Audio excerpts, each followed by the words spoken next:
Pam and I was just telling everybody here that we just got back from a trip for a business meeting we had out in Las Vegas this week. Not one of my favorite places. It was in the low hundreds. It was very dry, about 14% humidity. And we walked out of the airport last night and it was like 70, I think it was 73 degrees, but it's like 90% humidity. And it felt like 120. I'm not sure why my thing keeps going. So this week we're going to talk about more delusion. We talk about these things that are convergence of the signs of the times, things that we know that will happen in the end time, and we know that a lot of times the prophetic scriptures speak in terms of a series of events unfolding over a period of time. An example would be the first seal. Now, there's controversy in the prophecy community as to whether the seals happen within the 70th week. Some think that the seals start opening before the 70th week starts. But we know that, for example, the first seal talks about a rider on a white horse that goes forth, conquering and to conquer. So what that means is that when that seal opens, the rider on the white horse goes forth conquering and to conquer, which means that the impact of what he does will unfold over a period of time and eventually reach a peak at some point. And that's sort of how Bible prophecy works. For example, we talk about one of the signs. This is the verse I used last week. And I apologize. We were in meetings all day, every day, and traveling. And so I was putting this, I pray that this is coherent and it is in order. I was going to do it on the plane home last night. I did get a special blessing on the way out. On Southwest, I got the exit row aisle seat. And Pam will tell you which is great for me because I'm kind of tall and I can open my laptop and work in the exit row. The other places, I don't have room, okay? For obvious reasons. I think you can do the math and the physics on that. And on the way out, every seat on the plane was full, except the one next to me, which means I can spread out even further. I can get my mouse out. I have 2 desks to work on. And then on the way back, I got the exit row aisle seat again. And every seat on the plane was full, except one, which was the one right next to me. I consider it I'm blessed, okay? You might say nobody wants to sit next to you, so not even your wife. So, it's a matter of interpretation. It's a matter of interpretation. And I won't identify the university, but I sat next to a political science professor from a local university in the Columbus area. And it was a very interesting conversation. And he started asking me questions. We talked about the election and how this is a weird one, nobody knows what's going to happen. And then we started talking about the Middle East and Mackinder's theory of the geographic pivot point of history. He had actually never heard of it. And of course, I'd never heard of it until a few years ago anyway myself. But we started talking about geography and geopolitics and what's going on in Turkey and all this. And I will say this, when I have the aisle seat and you're in the row, you're a captive audience, okay? So you're going to get, unless you get up and figure out how to get past me to the bathroom or something, you're pretty much stuck for 4 hours. So we had a great talk, though. He, a very intelligent guy, and I enjoyed that. Well, I talked about this last week. So this week we're going to do kind of a sort of flesh out some of the things that I talked a little bit about last week and then give you some new updates. And one of the things we try to do here, it's hard for me to remember. I met a friend, a Facebook friend, came over to the hotel we were at in Las Vegas, and we spent about an hour and a half together just talking. He loves Bible prophecy, and he started listening to the updates a few weeks ago, and I kind of explained to him about how this church got started and some of the things that happened. He goes, "Oh, now I understand why you talk about some of that stuff. I just never got it before." So it's sometimes, people that have been coming here for a long time and listening to me, sometimes I make the assumption that everybody's on the same page, and other people are kind of jumping into the deep end of the pool. But one of the things we try to do here is look at current events sort of through a Christian lens of Bible prophecy and a biblical worldview and how we deal with these things, because there really are things coming upon the world and upon the church that I think need to be dealt with. One of which is this. I mentioned this last week. Model Rule 8.4 of the American Bar Association for the Code of Professional Responsibility that governs lawyers. I mentioned last week that many lawyers, hundreds and hundreds of lawyers wrote, including heads of other American Bar Association sections. When the model rule first came out, they said this is a speech code on lawyers. Amazingly, before it was passed, a lot of those section heads came in and said, we were unanimously opposed to it. Now our group is unanimously in favor of this rule. But my concerns still stand. It is a speech code. I don't care what they say. It will be used as a speech code, and it passed in a pretty much nearly unanimous voice vote at the American Bar Association House of Delegates. Now, less than half of the American lawyers belong to the American Bar Association.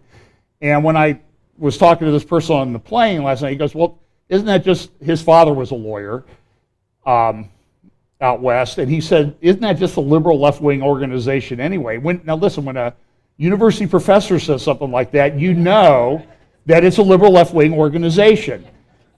And I said, the problem is, and this is the problem, the model rules of the American Bar Association approved are almost universally adopted completely by the local governing, the Supreme Courts that govern the administration of the bar and license to practice law in all the states, without any question, without any alteration. So what the ABA does have an impact. It will also have an impact as these things kind of seep into admission requirements to get into an ABA-approved law school. And in almost every state, in order to sit for the bar exam, there are very minor exceptions that are very difficult to meet. You have to graduate from an ABA, American Bar Association approved law school, or you don't get to take the bar exam. California would be one exception, because I guess they think they don't have enough lawyers in California or something. But this is what's coming, and I'm telling you that I talked to somebody at the meeting we were at. He works for a large local corporation, and he said, it's coming in our corporation. He says, I wore a shirt that had a cross on it and the word Jesus, and they told me if I wore that again, I would be walked out of the building. And that was on a dress down day when you could wear pretty much anything that you want. That was right here in Columbus, Ohio, my friends. So if you think I'm an alarmist, good, because I am. And I'm an alarmist because the facts back up my concern. And with the current administration, the human wrecking ball that is the human geopolitical wrecking ball that is the current administration and its leader is going to do this. They've got, 6 months left, 5 months left? Fasten your seatbelts. I'll show you one of those examples. This is an interesting development. This is really Tower of Babel type stuff. This is The Economist. Now you would think The Economist is what? It's a business magazine. This is about the second or third time in just the last few months that they've had the cover story about how humans are going to alter DNA and that type of thing. This is the cover that just came out the other day of the magazine about how we're going to increase our lifespan. And there's this belief that we're eventually going to unlock the ability for human beings to be immortal. This is really swerving over into the province of God. And I really believe that God will only let it go so far. We know from history, we know from the biblical record, in Genesis chapter 11, he did this at the Tower of Babel. When it gets to a certain point, he will do it again. And the problem is, even the secular people that are pushing this, some are very concerned. What do we do? What are the ethics? And the answer is they don't have an answer for this. And listen, given our anything goes culture where everything is acceptable, how are you going to get a code of ethics that's going to be followed by everybody? It's not going to happen. So this is very frightening stuff, and some of the stuff they're doing are incredible. In fact, National Geographic, that just came out this week also, has the DNA revolution with new gene editing techniques. We can transform life. But should we, is what the cover says in National Geographic. It's out of control. It's out of control, in my view. This mystery of iniquity that I mentioned just briefly in 2 Thessalonians 2, or 2 Thessalonians last week and this week, it will start. Paul said it's already here, it's already at work, but we know that it's going to reach its apex after the Antichrist goes into the temple and is possessed by Satan. So but it's going to, listen, am I wrong when I say that it appears to be on the increase, the mystery of iniquity? I don't think there's any question about it at this point. And as I talked to my friend in Las Vegas and some other people this week, they were like, how much further is God going to let this thing go? And I can tell you, among pastors and Bible prophecy teachers that I've known for a long time, 10 years ago, everybody was sitting around going, oh, can't get any worse than it is now before the Lord returns. Well, that was 10 years ago. Look what's just happened in the last year. This is a book that just came out. It was written by a professor called Pedophilia and Adult Child Sex, a philosophical analysis. One of the reviews of this book, essentially the book says, without taking a position, he sort of says, this is probably acceptable and normal. Okay?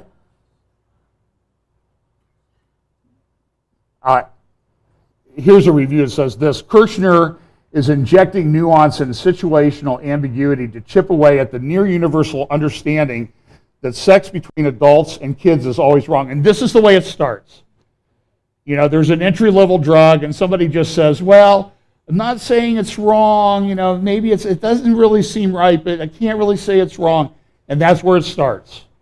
And I know people hate slippery slope arguments, but listen, in almost every case in the decline in the morality of our culture, the slippery slope arguments have worked, have proven to be true. He also says this: the reviewer, sex radicals have learned from the successful campaign by gay militants to normalize once taboo behaviors and concepts like same-sex marriage. Now they are in the study phase on pedophilia. Slippery slope, you bet. How bad could it be, though? John, you're just making this up. Here's a website. It's called Trans Student Educational Resources, and this is the Gender Unicorn, talking about gender identity, gender expression, sex assigned at birth, female, male, and other. Now listen, I've been told I'm anti-science. I'm not anti-science. I believe in DNA. If your DNA says you're a male, you're a male. If your DNA says you're a female, you're a female. That's these people that are pushing this agenda that are anti-science. Can we get that straight? They are not scientific. They're going against nature itself. That's what Romans chapter 1 says. And remember, it was just a year ago we were talking about the debate over marriage, the definition of marriage. And now here we are just a little over a year later, and we're talking about this is going to be used this fall in the elementary schools of Charlotte, North Carolina.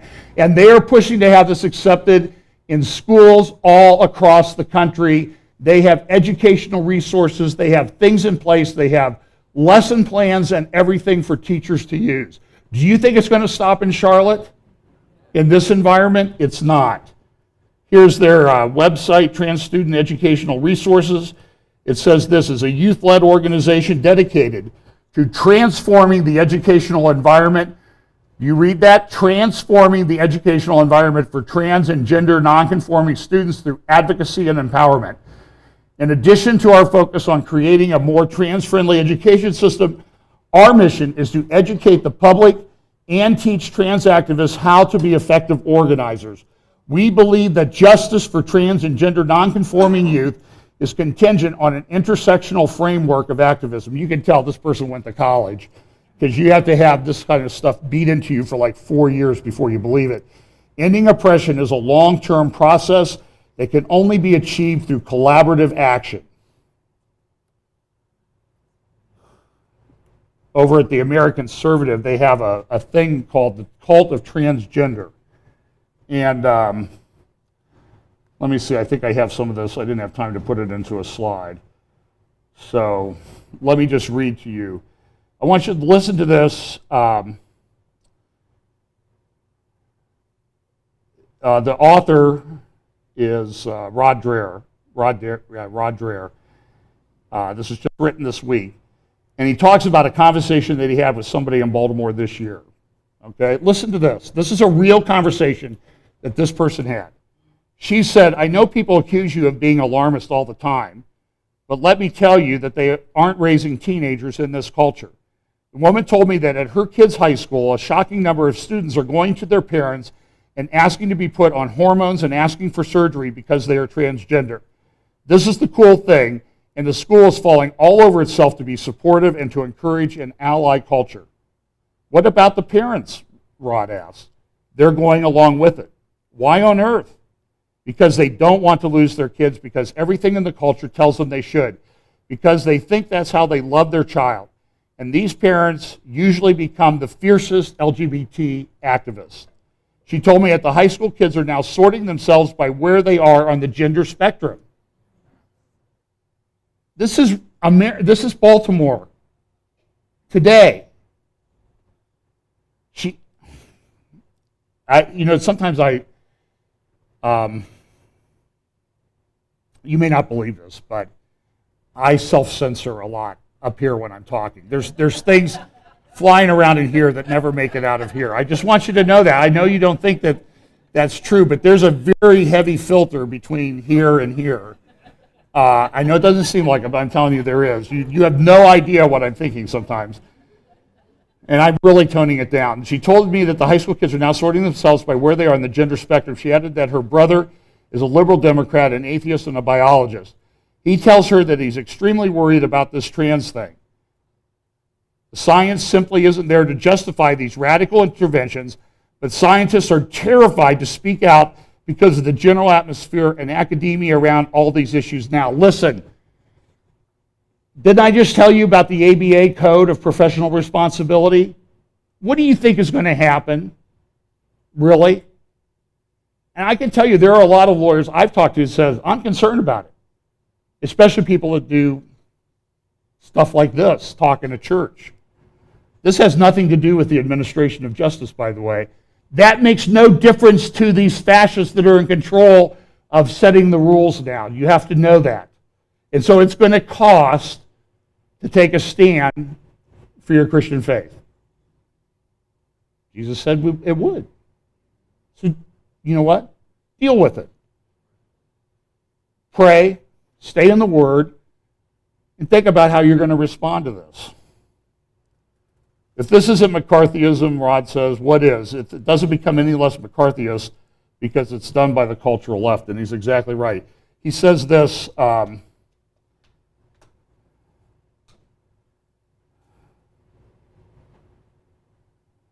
to think where this is. Hang on a second here. It's a great article. You can find it at the American Conservative. God help the poor parents living this nightmare with their children, because the kind of professionals, doctors, and others who ought to be there reining in this insanity appear to have been totally compromised. It cannot be the case that there are so many truly transgender young people in the country. To call something with such severe physiological consequences a fad is too trite, but the transgender thing seems to be a faddish way for teenagers struggling to figure out their sexual identity. And listen, I'm afraid that at this point, it only gets worse. He says this, my belief is that there are and always have been teenagers who question their sexuality, maybe even their identity, or sexual identity, but most of them resolve these questions conventionally. And there's even a 2008 medical study that says the same thing, and I've showed you the guy who worked in the transgender clinic at Johns Hopkins who said to do this with your kids is child abuse. And they've come out and they are being excoriated for taking that stand. I don't even think that these people are Christians, okay, that have taken this stand, because it goes so much against common sense. And it's a form of last days madness, I guess, is the only way I can say this. We talk a lot about this here. Also, we talk about this demographics. This is from The Week that just came out yesterday. America's birth rate is now a national emergency. Listen to just a couple quotes from this little opinion piece. And this is, by the way, have I not been talking about this for a couple of years now? This demographic time bomb that's going on in Western cultures. And there's people from the East with certain religion that have very high birth rates, and they're moving into these places. The new birth rate numbers are out, and they're a disaster. This is just about America. There are now only 59.6 births per 1,000 women, the lowest rate ever recorded in the United States. Most of it is due to people getting married later and choosing to have fewer children. And the worst part is that everybody is treating this news with a shrug. It used to be taken for granted that the best indicator of a nation's health was its citizens' desire and capacity to reproduce. And it should still seem self-evident that people's willingness to have children is not only a sign of confidence in the future, but a sign of cultural health. It's a signal that people are willing to commit to the most enduring responsibility on earth, which is raising a child. The more productive people you have in your society, the healthier your economy. Today, we see the problems wrought by the decline in productive populations all over the industrialized world, where polities are ripping each other to shreds over how to pay for various forms of entitlements, especially for old people. The debates play out in different ways in different countries, but in other ways, they are exactly the same. That's because they are ruled by the same ruthless mass. The fewer young, productive people you have to pay for entitlements, for old, unproductive people, the steeper the bill for the entire society becomes. The basic problem is strangling Europe's economies. And while the United States is among the least bad of the bunch, it is still headed in the wrong direction. In this last sentence down here, he says this. Well, he says this, look, the United States literally exports more oil than Saudi Arabia and has the world's top expertise in both renewable and traditional forms of energy. It is the world's biggest food producer in a gargantuan country with very little density. There's no reason for the United States to have a weak birth rate, and it is a national emergency that it does, yet no one seems worried, and that might be the biggest worry of all. And that's right. I mean, this is a demographic shift that's never happened in human history before. And really, when you sort of look at that through the lens of Bible prophecy, I don't think it's something that a lot of people didn't see coming, but now it explains a lot about how these various alignments come about in the last days before the Lord returns. And I think we're on the cusp of this. In The Spectator, to follow up on this Pokemon Go thing, very interesting article here. How playing Pokemon Go nearly made me lose my mind. Just listen to a little bit of what this lady says. If millennials have a besetting sin, it's solipsism. The usual youthful sort in this generation, exacerbated by the fashion for selfies and the obsession with their cell phone. Solipsism is essentially being self-centered. And maybe you see it, but I do everywhere. Now imagine a world in which even those kids do look up, it's into their own augmented reality that brought them to them via augmented reality specs. Solipsism, the viewer theory that the self is all that can be known to exist. And here's a little chart that shows this is the universe, and that's solipsism. Me is the center of the universe, and everything revolves around me. Their skies will be full of flapping demons and wizards playing Quidditch. Passers-by, the elderly family will barely register, relegated to a faint and irrelevant real world. Eric Barger was on Jan Markell just yesterday talking about this, and he said he was driving down the street in Seattle, and there was a lady standing in traffic looking at her phone. She was playing Pokemon in the middle of the road. And she didn't even realize the traffic was coming. Steve Bowler, author of a very nasty VR zombie game, The Brookhaven Experiment, had this to say. Virtual reality absolutely changes how we think about violence. It's frighteningly real when you're in there. I jokingly aimed the gun at my own face and pulled the trigger. In the act of doing that, drastically changed my heart rate. Way to go, Steve, she says. It's a problem, and this is something that we need to realize is coming. It's here, and this all plays into the prophetic end time scenario. So let's look at some politics things, because this is just crazy. This is a little chart that was prepared by the Republican House about gaps in the Clinton email record. The subject of her emails and the emails from the Clinton Foundation trying to get jobs or recommending people for jobs within the State Department that had to be approved by Huma Abedin and Cheryl Mills and Hillary Clinton, even though they were also doing work for the Clinton Foundation at the same time and the State Department, led to some questions. I want you to listen. This is a new person at the State Department, not the usual spokespeople that we've seen. Over time, one got promoted to the White House press office. The other, I think they say they're on vacation. They're probably getting reprogrammed so they can continue to suppress their consciousness, their conscience. So they bring in a new one. I want you to watch this lady's face and stuff as she's answering questions, very clear English language questions from the press, and watch this. Well, I think you'll see what I mean. I want to ask you about one of the emails, and I know you addressed this briefly yesterday. One came from that the critics have seized on, came from Doug Band of the Clinton Foundation, asking Huma Abedin and Cheryl Mills in an email to, quote, it's saying it's important to take care of, and then the name is redacted, and he's obviously pushing to get this person a job in the State Department, and then Huma replies, basically, they're working on it. Can you tell us why the State Department redacted that name, and whether or not this person wound up getting a job or not? Okay, well, I can't speak to specific cases. I'm also not going to speak to specific redactions. I will note, though, broadly, the department regularly hires political appointees with a range of skill sets for a broad variety of jobs. It's not unusual for candidates to be recommended to the department through a variety of avenues. And excuse me 1 second, I forgot to put in the other video, so give me 1 second here. This is what happens when you do things on a plane.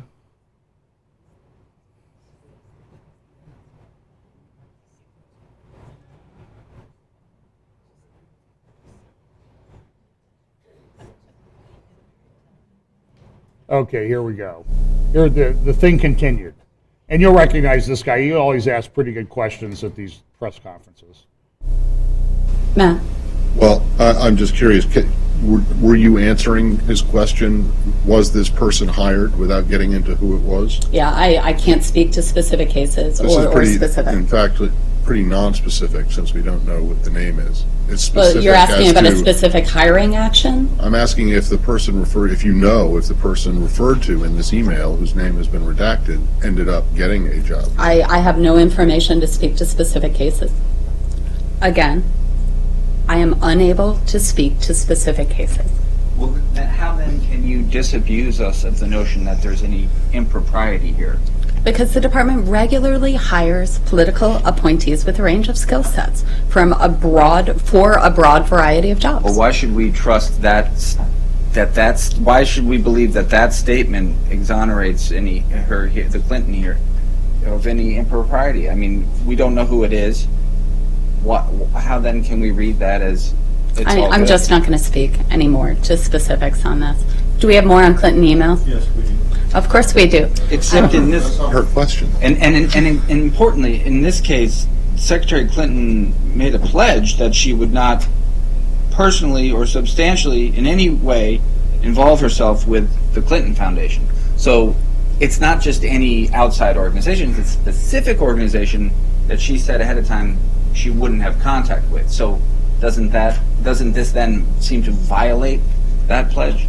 So, again, to reiterate, department officials are in touch with a wide range of individuals. I'd note that former Secretary Clinton's ethics agreement did not preclude other State Department officials from having contact with Clinton Foundation staff. Can you Can you at least try to answer Abigail's question, which was, is the department looked into this and determined that there was no impropriety? The department is regularly in touch with people across the whole spectrum, That's Matt. not the question. The question is whether or not you've looked into the building has looked into it and determined that everything was okay, that there was nothing wrong. We feel confident in our ability and our past practice of reaching out to a variety of sources and being responsive to I'm requests. sorry, am I not speaking English? Is this, is it coming across as a form? I'm not asking you if, no one is saying it's not okay or it's bad for the department to get a broad variety of input from different people. The question is whether or not you've determined that there was nothing improper here. We feel confident that all the rules were followed. So you see right there at the end, the conscience actually broke through a little bit. So you won't see her for a while because she's got to go back to camp. And, so eventually you can break down the programming that goes on, but it takes a while. Usually asking a question like, am I not speaking English? Will get you there. So let's look at Europe a little bit. This is interesting because, how this whole thing will kind of unfold in the end times. There's a lot of different theories and everything. And, one of the theories is there'll be this great European superstate, great military power. I probably have a list of 100 characteristics of this final beast empire, very few of which right now Europe will be able to achieve within decades. One of which is this: Europe's armies are dysfunctional. The situation, as much as when Hitler came to power, it looks at some of his articles that were written, including this one a few years ago in Financial Times. Disarm Europe will face the world alone.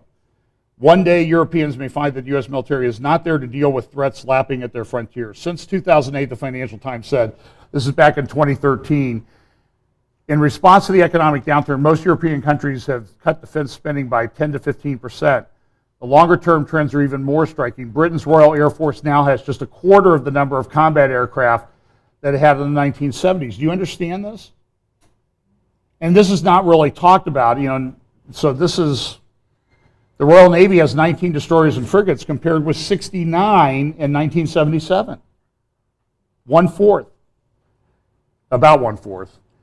The British Army is scheduled to shrink to 82,000 soldiers, its smallest size since the Napoleonic Wars.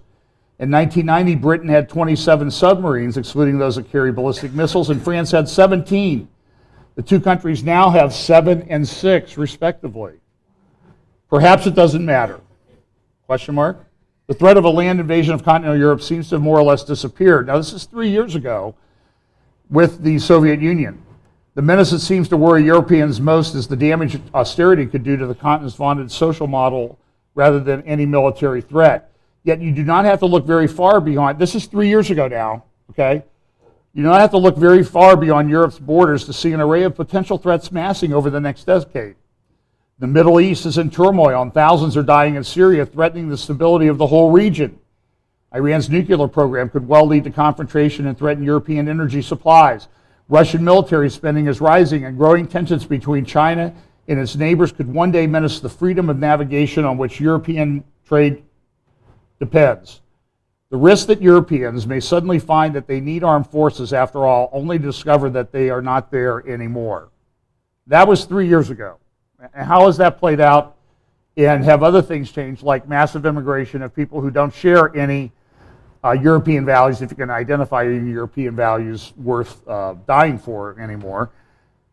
Back to the Israel National News article. The NATO Secretary General George Robertson told the truth at the World Economic Forum in Davos in January. The problem in Europe is that there are too many people in uniform and too few of them are able to go into action. And the numbers are just stunning. It's mostly, for example, in the Belgian army, they have as many hairstylists and bakers as they do infantry soldiers, pretty much. Only stating facts. At a meeting in Washington with NATO officials and security experts, Robert Gates said the pacification of Europe had gone too far. An example, while the Ukrainian troops were fighting the pro-Russian separatists on the eastern borders of Europe, a German battalion took part in a NATO exercise in Norway. They had no weapons, but the German army, the Bundeswehr, thought well and decided to give the soldiers some broomsticks to be used as a weapon. The Bundesheer has helicopters that cannot fly and tanks that cannot shoot, and the soldiers will be decreased from 250,000 to 180,000. A year ago, Sir Nigel Essenay, former head of the Royal Navy, wrote an article in which he compared England's defense today to that during the rise of Nazism.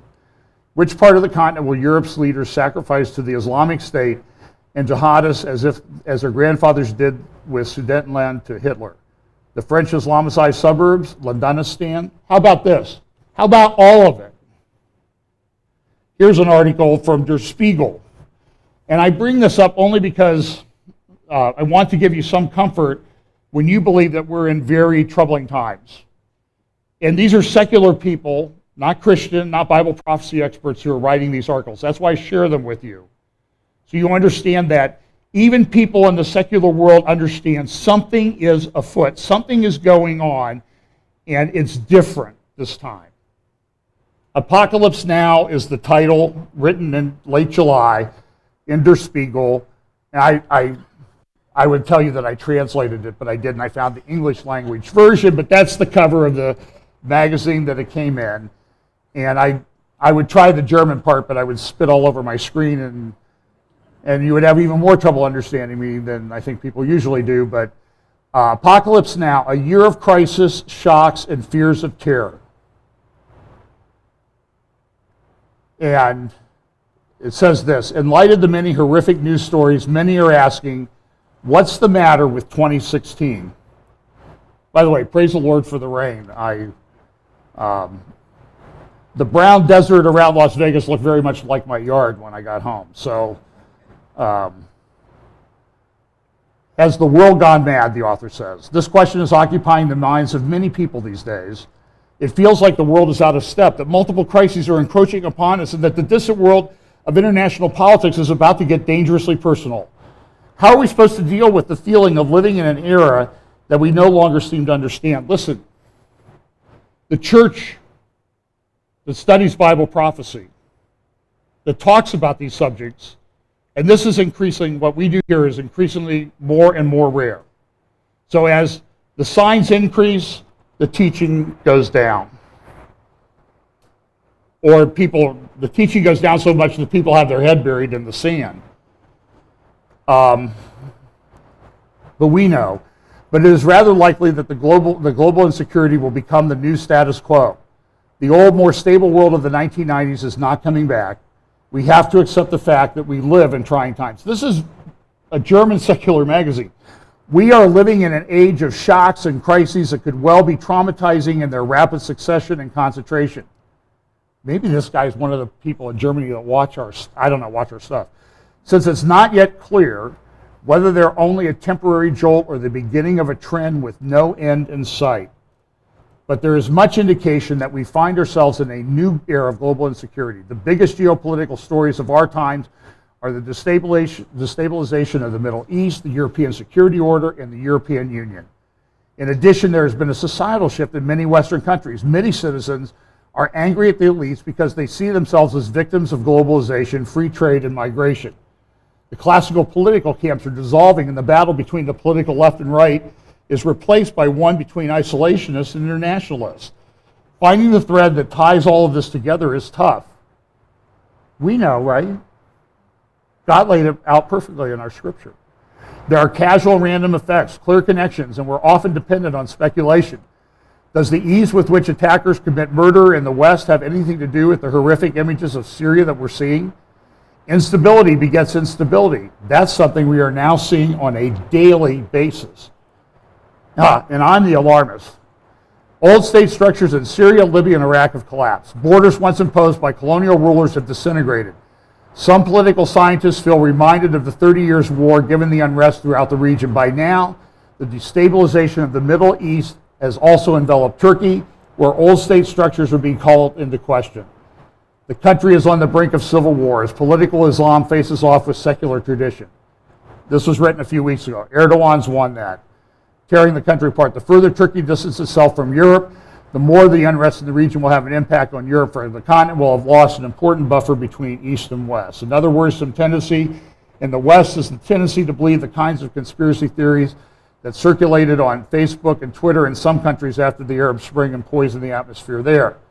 Even in Europe, some citizens have completely lost their certainty that a reality-based and proven facts even exist. The credibility of classic media and politicians is called into doubt. Instead, lies and rumors are preferred. Many of us simply don't understand the world anymore. It will probably be up to the historians of future generations, assuming there are future generations, to accurately categorize what exactly is that we're experiencing in these times of transition. This, however, is not the time to give in to panic. It's time to have confidence in one's own values and keep fighting for the society one's believe in. But that presumes that the society has values.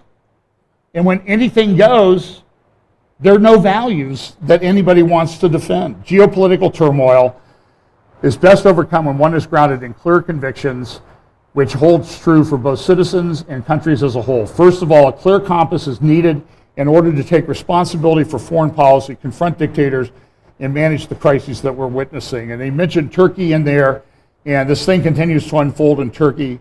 I did say a couple weeks ago that I thought Turkey would, Turkey's days in NATO were numbered. Of course, the NATO spokesperson came out and said, Turkey is a valued ally making substantial contributions to NATO's joint efforts. Okay, that guy lives in Europe, okay? We can call it, he lives in fantasy land, and he doesn't understand the reality of the situation. Turkey and NATO, in my view, are over. Turkey has moved, as I suspected a couple weeks ago, closer to a couple of countries. In fact, the big meeting this week took place. Turkey, Russia determined to boost relations, Erdogan says. Putin, Erdogan moving towards restoring Russian-Turkey ties. Turkey let down by the West, looks for alternative superpower support. Turkey-Russia rapprochement, not against Europe, Germany says. So Germany is, again, they're living in fantasy land because this has happened in just the last couple of weeks, this alliance between Turkey and Russia. Turkey signals a joint defense plan with Russia, said its foreign minister. So here we see Turkey and Russia, an alliance that many see in Ezekiel chapter 38 unfolding right in front of your eyes. It hasn't happened like ever, but it is now. And a month ago, we could have talked about it. Oh, you're just a conspiracy theorist. You're just speculating. Stop with the nonsense. Not going to happen. Okay, who's right now? That's the question.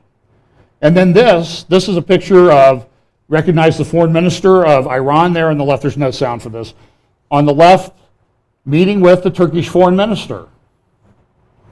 It looks like they're not on very friendly terms. Shiite and Sunni, they never get along. They never like to sit down and talk.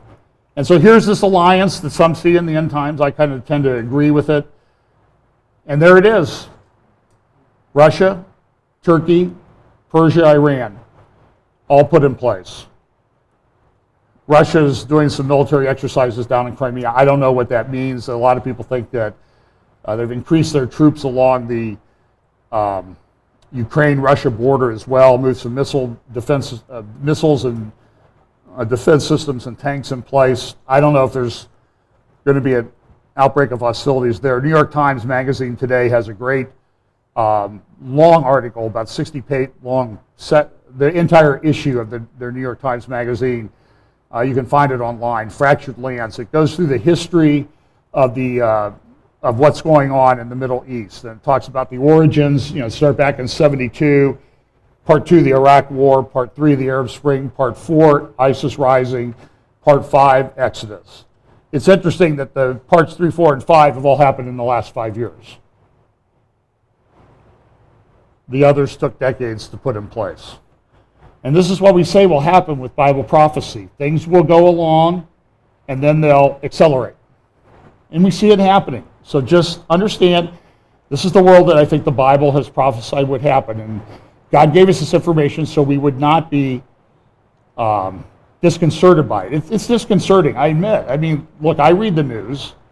Believe me, I read the news. And there's some days I don't want to read the news.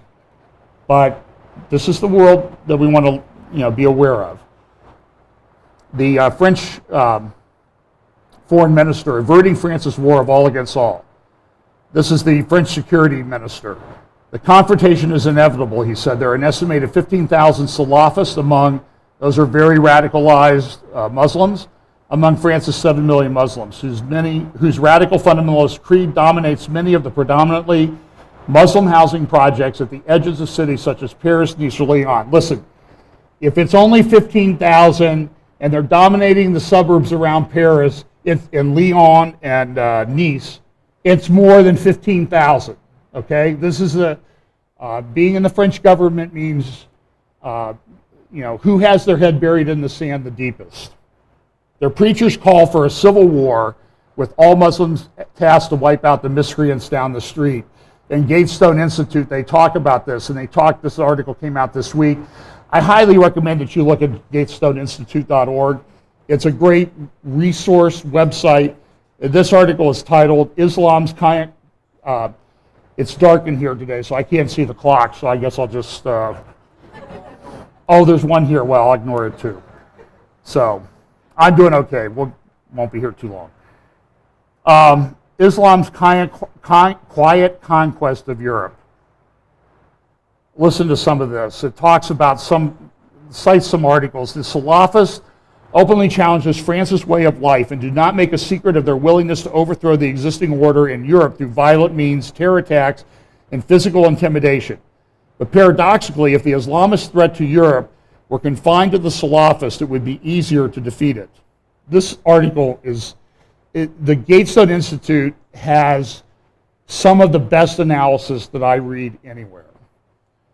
Sometimes, by the way, it's hard to share their articles on Facebook for some reason. I don't know why. But there is, in fact, another threat even more dangerous because it is more difficult to decipher. It has been dubbed by the magazine Valeurs Actuelles the Quiet Conquest. It is moderate Islam's sinuous project of producing submission. Its ambition is clear, changing for society slowly but surely. And here's the cover of the article. And what is the article talking about? Sharia. This is the goal. Jihad by physical terror, jihad by physical conquest, jihad by what? Immigration. Those are all tactics and the ultimate goal, which is Sharia. And here is a French magazine recognizing that this is the goal. And so the question is, what is Europe going to do about it? Well, if it's up to Angela Merkel, bring in more. Why? I live in a very secure compound. Nobody's going to get me. Sorry about you people out there. And it talks about an organization in France called the Union of the Islamic Organizations of France. This is very similar to the organizations that you see in the United States, like CAIR, C-A-I-R, Council on American Islamic Relations. Like CAIR, the Union of the Islamic Organizations of France is a subset, a cover for what group? The Muslim Brotherhood. Here's an article from the Simon Wiesenthal Center in Europe, The True Face of the UOIF, and it talks about this. UIF's vocation is mainly political. In conformity with the doctrine of the Muslim Brotherhood and Sheikh Qawadari, with whom it maintains multiple ties, the UOIF aims mainly at consolidating its control over the Muslim communities in France to transform them into a political power and its voice in the European institutions. This is exactly what these networks are doing through mosque in the United States. Phil Haney has talked about this. Phil Haney knows what he's talked about. Phil Haney has made the connections. So, September 1st, you can find it at Eventbrite. Phil Haney will be speaking down in Norwood, in Cincinnati. Doors open at 6. Talk starts at 7. You want to hear Phil? Go down. He'll be signing his book, See Something, Say Nothing. And I don't know who organized that down there, but I'm thankful that they're bringing Phil to Cincinnati. I intend, if I can fit it in my schedule, to go down. They asked for a $5 donation to the door to cover Phil's travel expenses, so nobody's making money off of this. So, but Phil, this is what Phil discovered was going on in America.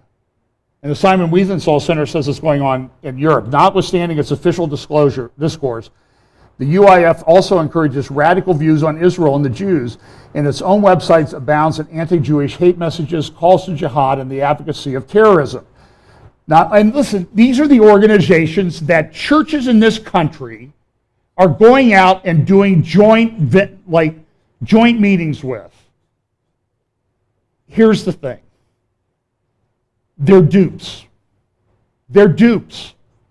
What they should do is go share the gospel with them and stop venturing together and having these joint meetings and that type of thing. That's what they need to do. Stop it. Just remember that old Bob Newhart comedy clip? Stop it! Just stop it. Look it up online. It's a hilarious clip. In Italy, we have just witnessed the strategy of this moderate Islam.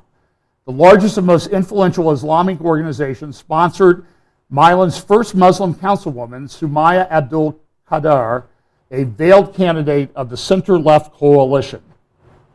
I want you to know that there is an alliance between the left and political Islam in many respects, because they share a lot of the same fascist tendencies. Qadir's husband, Abdallah, whatever that name is, openly called for the destruction of the state of Israel.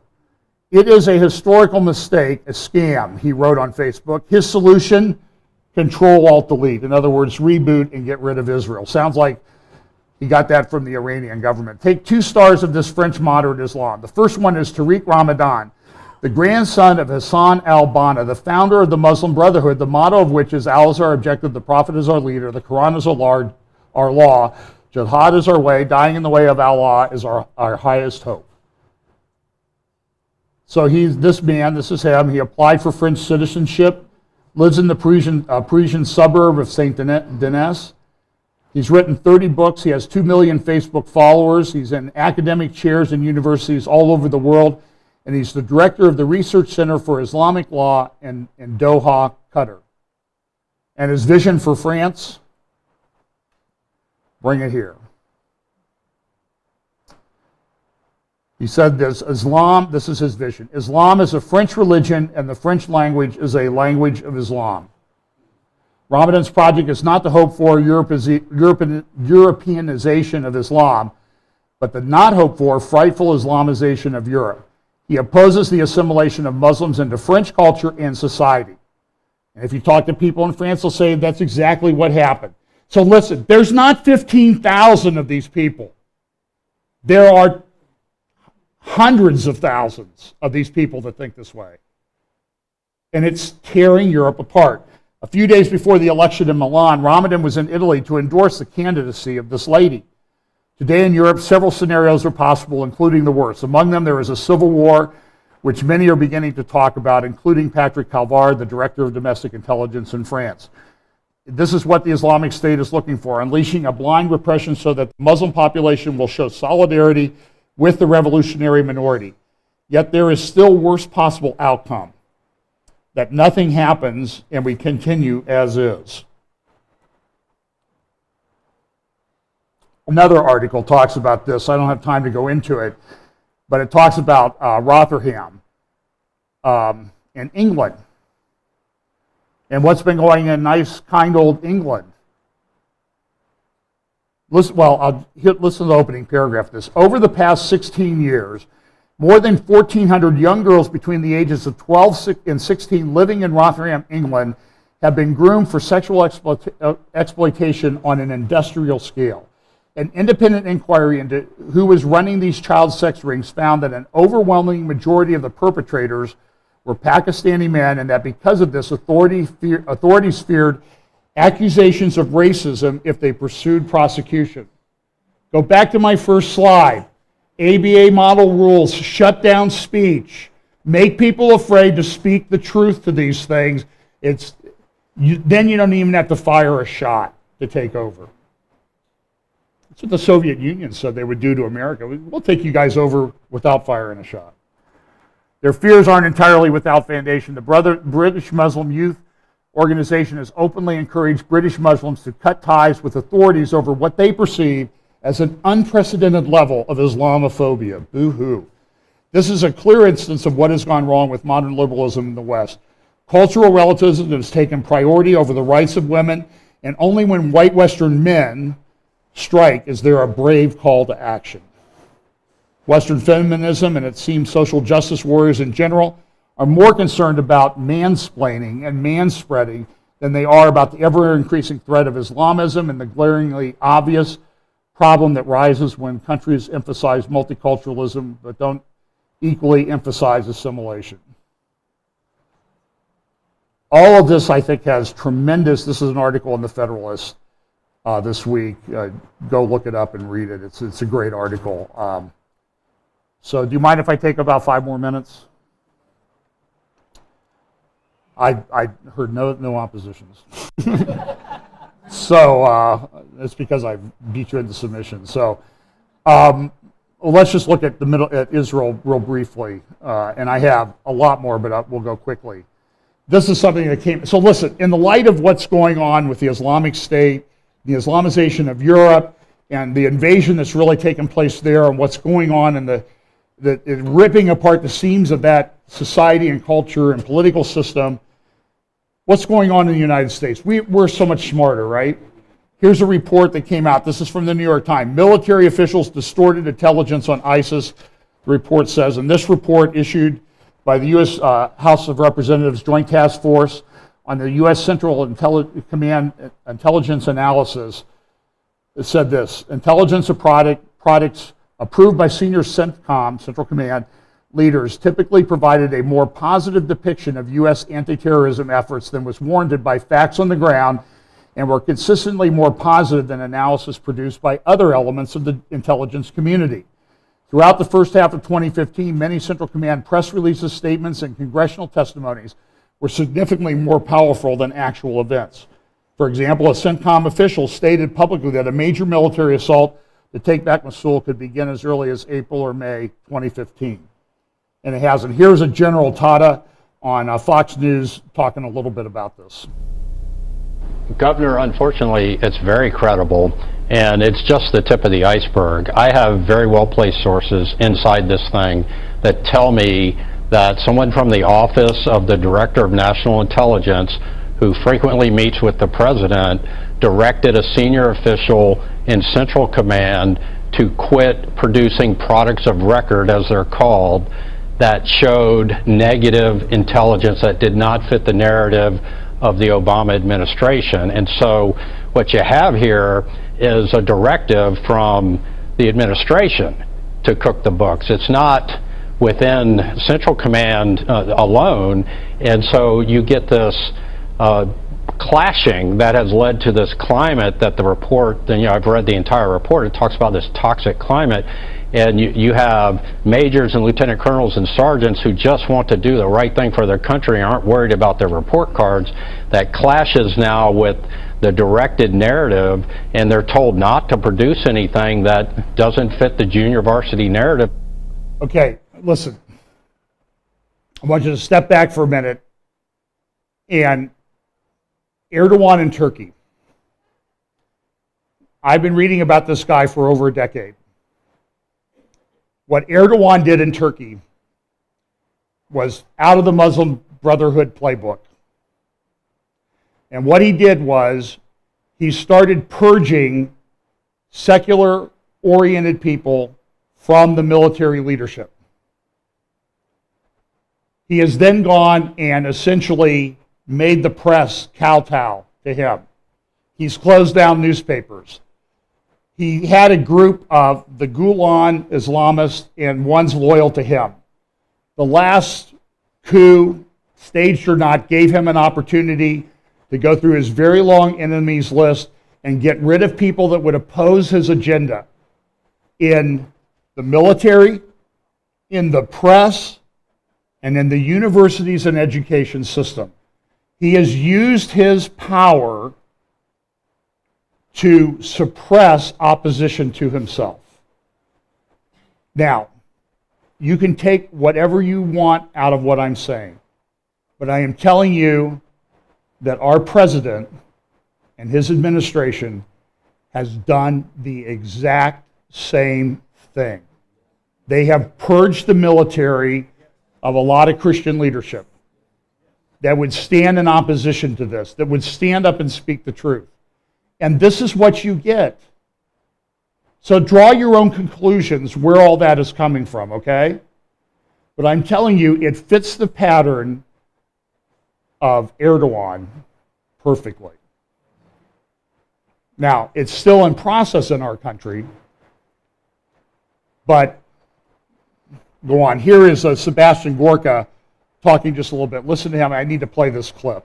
Does he not endanger people on the battlefield by making up stuff about what our enemy's really like? Well, I know the Commander-in-Chief likes to golf, but this act of willfully distorting and playing down the intelligence assessments when America is at war is tantamount to being a treasonous act.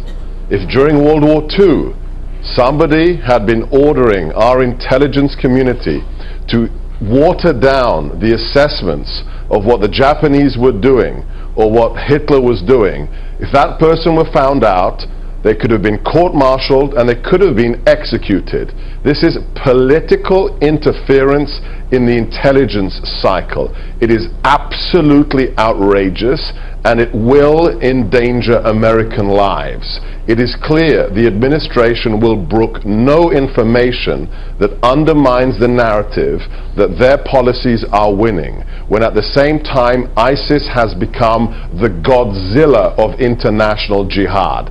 80,000 jihadis, territory with 6 million people on their new caliphate, and with attacks happening outside the war zone every 84 hours.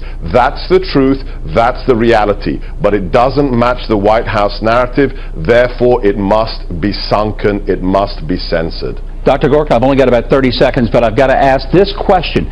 If I were a Democrat trying to defend this, I might say, look, it's always been the role of the Commander-in-Chief to put the best foot forward, to try to give the American people confidence. So why is that not an acceptable explanation for what happened? And we've only got a few seconds. Yeah, there's always rallying the troops and convincing the nation that this is important and that we can win. But that has nothing to do with the censorship of intelligence. Those are two completely different things, and the latter can cost people lives. That is frightening. Well, look, this is the reality of the world we live in, okay? And we still have some freedom here. We need to do some things. I want to finish, just give me a few more minutes. I wonder, I was working on this on the plane. I'm wondering, like, what did the people looking over my shoulder at my computer screen, what are they thinking? And look, I'm to the point where I don't care, because this is serious stuff and we're in a dire situation and we need to talk about this. We need to be open. And listen, there's a lot of, the Islamist State is not bad, it's a JV team, all that stuff that the Obama administration and the candidate of one of the major parties says. It's nonsense, folks. This is the new magazine, Dabiq. Now, Dabiq is a city in Syria where the Islamists believe that the final battle between Islam and Christianity will take place. It's under the control, it's in that area where the Islamic State has control. It's very important to them, and they have a magazine named that. And the current issue is this: Break the Cross. ISIS leaders make clear they want to bring about the end of days. I think Joel Rosenberg wrote this. That is, to slaughter Christians in the Middle East and the West and around the world, and to annihilate Christianity from the earth. ISIS leaders lay out 6 reasons for this. In their article, in this magazine, just came out, you can get it online. It's very slick, well published, looks, content is horrifying, but it's a slick publication. You say, look, this is what the West gives you. What do they do? What do they do? What do they show? The White House lit up in the rainbow colors. They go to the this Khan, Captain Khan, who died in Iraq, whose father spoke at the Democratic National Convention. And look at what the caption says down here: beware of dying as an apostate. They go here, the article, Why We Hate You and Why We Fight You. And in this article is a picture of, this is from a rally in Washington, says, "My two moms are married." They say this is what the world gets you. And you can go to Joel Rosenberg's blog, and they say, "We hate you first and foremost because you're disbelievers. You reject the oneness of Allah.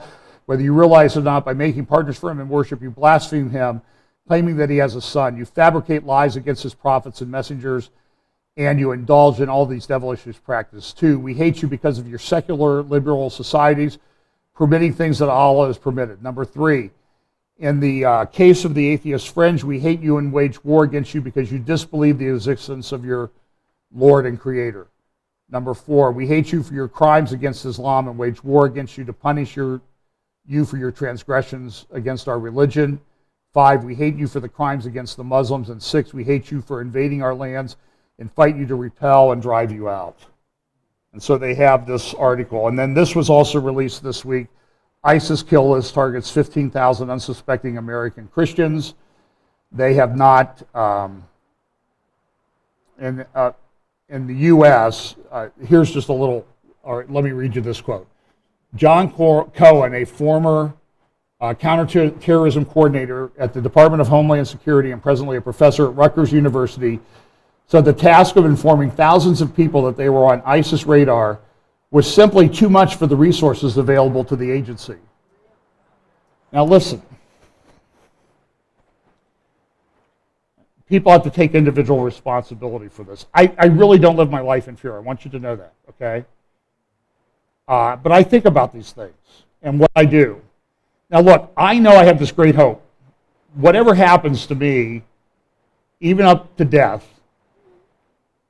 I know that I'm with the Lord ultimately. So that ought to be, that's our blessed hope, to be with the Lord. And we need to live like this. But listen, if 15,000 people on a list can't be notified, how are they going to deal with 15,000 Salafists in France? Do you understand what I'm saying? See something, say something. That's what you should do.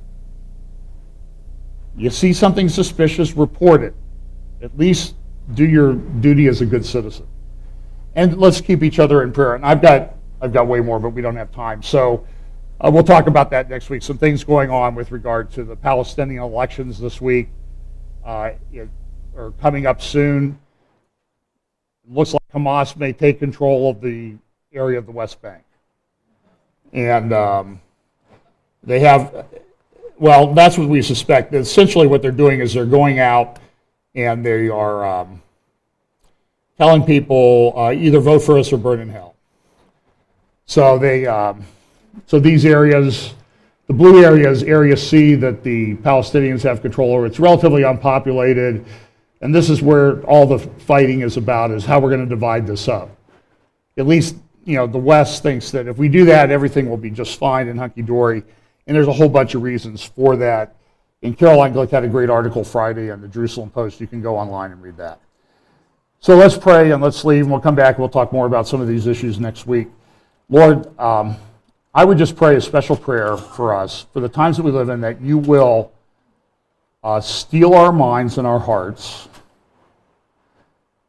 make us secure in our faith, make us bold, willing to speak the truth, and keep in mind our ultimate hope of our eternity with you. Give us courage, strength, wisdom, and the power of your Holy Spirit as we go this week. In Jesus' name, amen.